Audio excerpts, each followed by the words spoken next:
and a very warm welcome to yet another scintillating edition of the program CAC Weekly. CAC Weekly is that weekly program that keeps you abreast on the activities and the achievements of the Corporate Affairs Commission. I am Amina Jibril. Coming up on the program, Register of Charges comes under focus, plus we shall x-ray Directors Register and many more statutory books to be kept by companies. All of this will be right after this break. Do stay with us. I'm appealing to all regulators to ensure that the entities under their purview have an active statutory in their dealings with them. Otherwise, we are encouraging illegality and non-compliance. We need to have this synergy amongst ourselves. And I'm glad that arising from the ICRG, we have different groups now, initiated by the NFIU. Different work streams have been constituted to ensure that most of these issues, to ensure the effectiveness of some of these initiatives and reforms. You have companies doing transactions with billions of naira in their account. They don't render returns to anybody. They don't file their financial statements. Some of them don't even pay tax. And our banks allow them to keep operating these accounts without being sure of even the source of these funds. So this, we are more or less encouraging laundering. If you check the register, you won't find them. When you come to CAC and check the address, you will see a shop in Musa Market as the address. In those days, when we didn't have so much scrutiny on the information, some of them even put the shop number as their residential address. So if you try to find them, it's always difficult. Sometimes you have to use the BBN number. Why do we have to wait? After I use the BBN number to track them, we still don't insist that they must do the right thing. So our KYC, in as much as we have KYC in banks and other stakeholders, the KYC needs to be revised, and the CBN needs to look at these issues. Because why should a company operate an account when the registrar of company says the status is inactive? Why should we allow them to keep operating this account? I'm glad most embassies now will not process a visa application that is supported with funding from a company if the status of that company is inactive. We should force them to come and update. When they disclose, it gives the regulators, the investigation agencies, and other agencies access to this information. And it will assist them in the course of their work. But if we encourage them to transact without making regulatory filings, we're actually encouraging them to escape scrutiny. Now, welcome back to the program. Our esteemed viewers are aware that Nigeria is now a model for other African nations looking to build and implement their Beneficial Ownership Register BOR following CAC's successful launch of Africa's first BOR. Now, aside from the BOR, what books are companies required to keep in their day-to-day dealings? For answers to this and many more, now let us join Adiola Tolulokpe Shonaike, the Assistant Director, RG's office, in our interview segment. Do stay with us.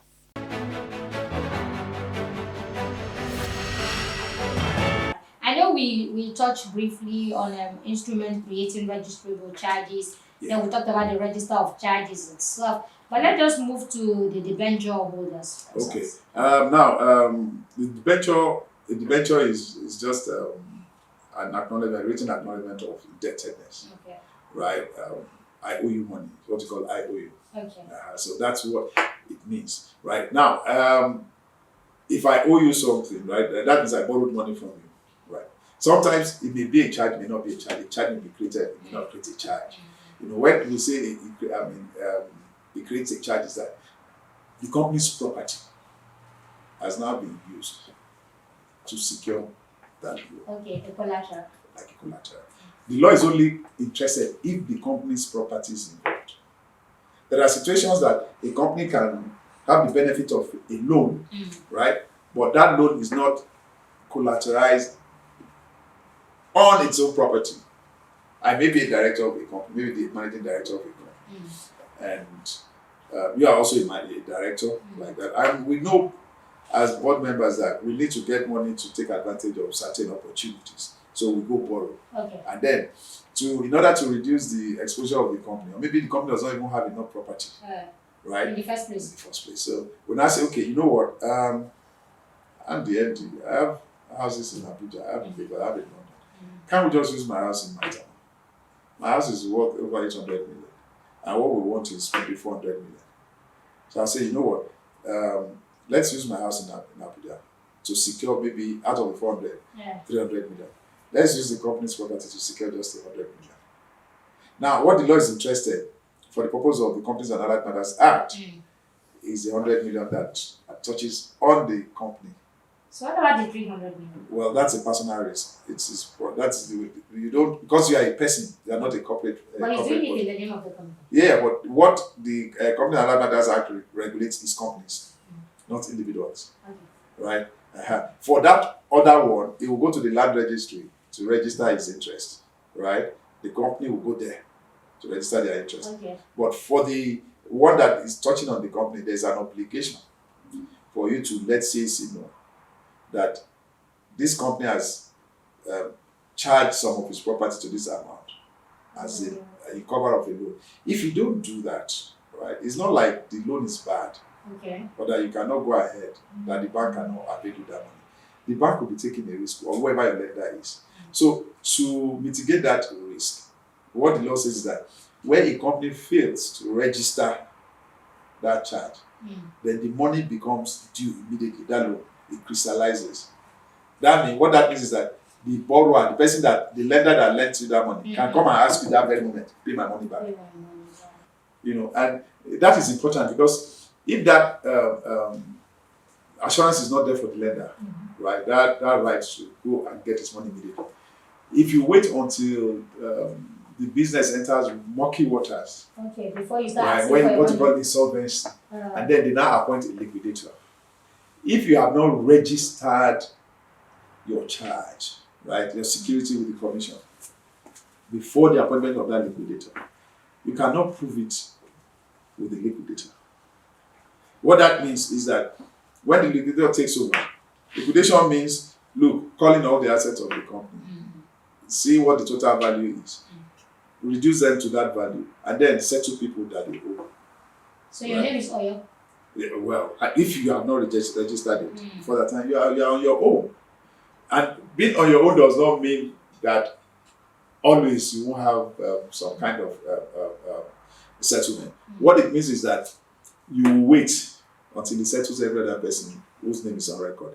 And then if you are lucky, there's still something left after doing all of that, fine. If you are unlucky, because the challenge will always be that if there was enough to go around, the company will not enter insolvency. When the company starts insolvency proceedings, usually, in fact, almost every case, is because it cannot meet its liabilities, its assets, right? They are not enough to cover its obligations and debts. That's why they say insolvent. What you have cannot settle what you owe, so you have become insolvent. So if you don't take necessary steps when you should have taken it, your exposure is just there. But if you register it, then you can prove it with the liquidator. Even if there's not enough to go around, at least there will be proportionally enough to go around everybody equally. So there will be the kind of percentages. Yeah, that can happen when you have insolvency and when you run into insolvency situations. Right. So for the debenture holders, the law requires that you must have a register. That you must make entries into. We're talking about register. How does this register work? It's just a book. You just have a record where you put them. That register can be a manual as a physical. It can also be soft. Today that you have. Even a book, like a book with a cover page. Well, if you are keeping the manual register, you have this. You can, whether you want to maintain it as a folder or you want to maintain it as an exercise book, it doesn't matter. What will matter is that when that information is required, there's a place you can go and you will get it. You know, so like we said the other time that debentures are just IOU documents and Yeah. arrangements and all of that. Yeah. So it's usually by agreement, right? So once that agreement is made and I borrow you money, the law requires that within 30 days you must make entry of that transaction in that register, Okay. right? If you discharge it too, within 30 days you must update that register. Okay. And that register must be kept in the company's head office, the registered office, sorry, not head office. Okay. Because there's also the requirement about location. So that register must always be kept in the company's registered office. Okay, so that anytime CAC visits there. You can always bring it up. Okay. All right. So let's move. Register of directors and residential address. I think that's straightforward, isn't it? Yes. Yeah. I mean, for directors, a shareholding, right? There's no requirement for a director to be a shareholder in the company, right? But the articles can oblige it and say before you can be a director, you must be a shareholder, right? So when you are a shareholder in a company, right? Then you must maintain. The company must maintain the register that will let people know that this person is a director, but this director holds so and so number of shares. Again, these are governance issues, transparency, And accountability. And when anything changes in that register, you should also update that register. And then you have the register of directors themselves, where you put all the details of the directors, right? And then, pursuant to that, you also notify the commission about directors' details.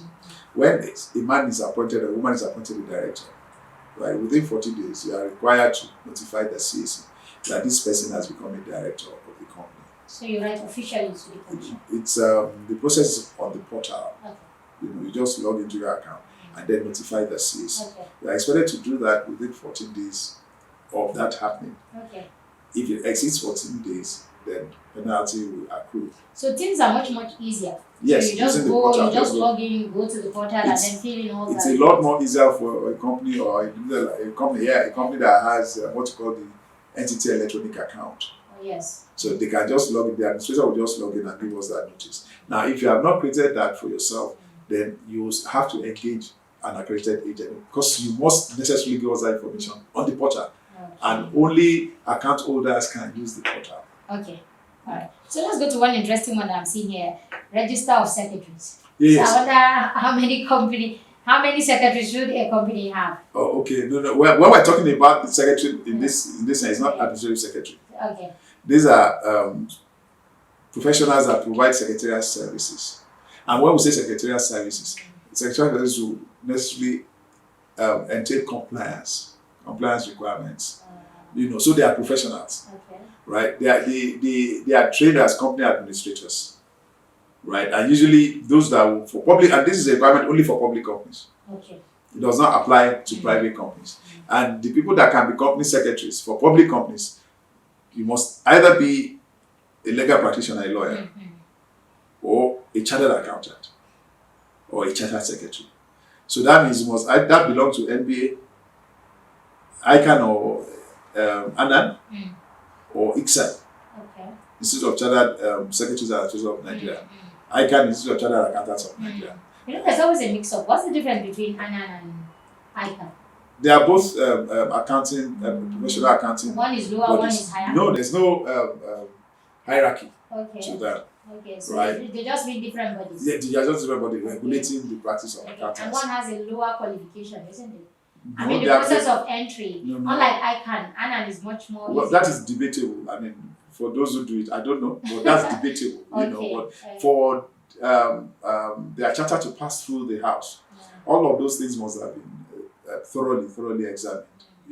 So the level of, I mean, we are talking in other countries, they have about 3-4 certifying bodies. Multiplicity. It promotes competition. Okay. It promotes competition, and it breaks monopoly too. Yeah, that's very important. So, but what we know is that the law says that when you have any of those qualifications, fine, then you can practice. And I can assure you that none of them is a walkover, even for the lawyers or the charter secretaries and administrators. Okay. You know, I've taken the charter secretary administrators exam exams, and How I easy know I is it? can tell you that it's not easy. And the Is it sleepless that nights and difficult? all that. Yeah, I can tell you. Okay. So when you pass through all of this, of course, I don't need to start telling you about Yeah, no. qualifying as a lawyer. Okay. You know what we go through. So any of these professions, you know that these are professionals that have been tested. Okay. You know, and they are the only ones that can provide secretarial services, company secretarial services. You know, which will involve Okay. advising on compliance. All these things I'm talking about, right? It is deemed that you do it. Okay. So a company that has a You don't need seasoned, a tutorial. no, a company that has a seasoned company secretary will not run foul of any of these provisions. In fact, before they fold you, it's telling you we have to do this, we have to do this, and we engage them not just because we want, as regulators, we want to know. We engage them and we interact. You know, we exchange ideas, we exchange knowledge. You know, yes, we are regulators, they are operators. We need to know their experience to guide us when we are formulating policies and developing regulations so that we can align the law with practice. Okay. And then a company secretary is different from a normal secretary. Of course, it's different. Yeah. Normal secretary is just a clerical staff Yeah. that helps you organize the office. Yeah. Your gas table should be here. Yeah. Let me type memo for him and all of that. Yeah. No, this is different. This person does not type memo. Okay. What this person does is to give you advice, professional advice. Okay. Uh-huh. So that you don't fall into those traps. Yes. So when you know that when you don't have it, Yeah. be ready to be paying tens of millions every year for several offenses. Uh-huh. Okay. So it's not just coming here using computer No, saying your it's guy is beyond around, that. your guy is not around. No, it's not that Okay. one. Okay. It's actually a management function. Yeah. Okay. You see, he's also a member of the management team, the company secretary. Okay. So he's not somebody you hire and put as manager. No, it's part of the management team. Okay. So usually you have them at that level of the Okay. executives and directors. And their wealth of experience helps Yes. you navigate Yes. those projects. Okay, so let's go to money matters now. Okay. Accounting records and financial statements. It's not the same thing. Well, accounting records, financial Financial statements are part of accounting records. Okay. Right? What's the difference? Financial statement is just a part of accounting records. There are other things that will make up accounting records. But generally, companies are expected, Okay. and then limited liability partnerships to maintain accounting records. Okay. You know, they should have records that can give you a fairly accurate idea about their financial positions. You know, now these records are required to be kept in the registered office of the company, right? And then they are to be kept for at least 6 years from the date they were made, Okay. right? So if we're talking about accounting records or financial statements for 2020, the law expects that you will maintain them and keep them available till 2016 and 2026, 6 years at least, right? But the practice always is that you keep them beyond that time because there can be issues at any time that you need to recourse to them. Okay. And in any event, the one you file with CAC, they are kept for us. I mean, public records are not just destroyed anyhow. No. We keep them. They are there for in perpetuity. If you want to see records of companies that were registered 60 years ago, Okay. you know, and what they file, they are there. They file. What are some of the expectations or the content in those records? Well, the Expected records, content. the records you are keeping should, be able to tell what you do every day, how much you spend, how much you receive, you know, and So then. if I buy roasted corn, I'll include it there. Well, if- Today if I you bought are- roasted corn by the roadside. If you are buying, we are talking about the company, not you. Yes. Not Okay. an Yeah, the individual. company can buy roasted corn. And so, which means it's part of your business, the Okay. business you do. I can't hide, just take money from the company and buy roasted No, if you take money from the company, Yeah. there should be a record that you took money from the company. It's my company, I don't need to put that. No, I just want that's to buy the roasted corn. difference. That's why we say corporate personality. Your company is different from you. It's not you, Uh-huh. and that's why there are those checks. Okay. You can't just go in and take money. The accountant will even give you. There must be a record that this company money went to this, and then this company As received low as money from 200 here. naira. Any amount at all. As long as it's an expense by the company, it must be recorded. It must be accounted for. Even if 200 naira comes to the company, it must be reflected. Because at the end of the day, you want to see the year, how much came in. Okay. 200 naira, 200 naira, 200 naira. When you have 200 naira in 2,000 places, you know how much it is. Yes. For instance, what you sell may be denominated in 200 naira pieces. Okay. And then somebody comes and orders 2,000 pieces. You are not seeing the 200 naira one. One. You are seeing 200 naira times 2,000. So you must be able to account for every piece. Did you sell it? If you didn't sell it, did it go bad? You take your stock, and then account for every piece of every item in the store, right? That's accounting. So at the end of the day, for some levels of companies, you are expected to ensure that that account is audited by a professional every year, and that's what you call the professional, what you call auditors. Yes. So that's the one everybody runs away from. but they are the ones that you give them the records, and then they're able to look at it and tell you that something is missing. No, this is not aligning with this. It's accounting records are very good if you keep them well for your business, for the integrity of your business. And even for you as the owner, because it helps you mitigate risk. Right? With good audit, you can tell you that the way you are running this business, so these are risks that you have to put controls in place for, so that it does not happen. Okay. So like predictable risks. And then you can then start instituting mitigating controls, to reduce such risk. Right.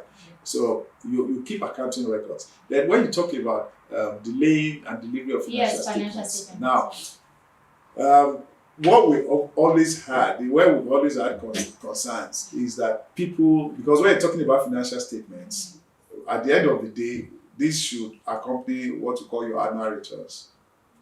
Right? And annual returns are always considered. I say annual returns, the financial statements are considered at annual general meetings. Right? So there's always this confusion about how they relate. The financial statements, the annual returns, the annual general meeting. So what you find usually will be that people equate annual returns with annual general meetings. Okay. Right? But truth is that they cannot be equated, they are not the same thing. Right? And they don't rise and fall together. So they are not coterminous at all. For each of them, there are prescriptions as to circumstances. For instance, there is prescription about as to when annual general meetings should hold. Okay. Right? There are also prescriptions as to when annual returns should be filed. Okay. Right? There are also prescriptions as to when financial statements should be laid before the company at general meeting. Okay. But what brings all of them together is that the law now says that when you are coming to file annual returns, you must accompany it with financial statements that were considered at annual general meetings. Okay. So it's like, I don't know. Okay, so I'm trying to unravel. Yes, I'm trying to unravel it, right? Now, for companies, the law says a company must hold what you call annual general meeting. Every year. Thank you. For each year. Except for the year it is incorporated.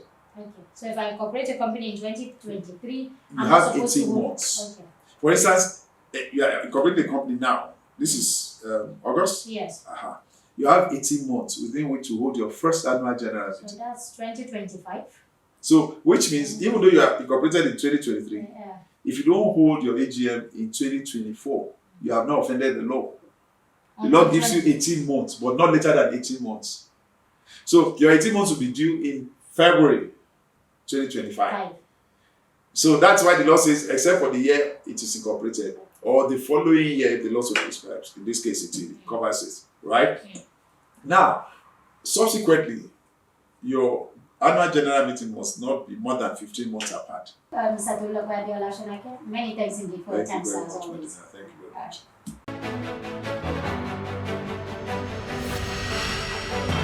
Thank you so much, Mr. Tolulope, for that great insight there. Now, have you updated your records with the CAC? Well done if you have. And if you're yet to do that, please hurry now to www.cac.gov.ng to update your records to avoid being struck off. The CAC remains committed to working hard to provide prompt and efficient service to customers in line with global best practices. On that note, we come to the end of this week's edition of the program CAC Weekly. We do hope you enjoyed watching. Remember, for comments and inquiries, you can please take advantage of our social media handles and our call center. On Twitter, it is a CAC Nigeria 1. On Instagram and Facebook, it is Corporate Affairs Commission. Our email is cservice@cac.gov.ng. You can visit our website via www.cac.gov.ng, and our call center is on the number 0708 062 9000. Join us again next week for yet another action-packed edition of the program. Same time and same station. I am Amina Jibro, saying bye for now.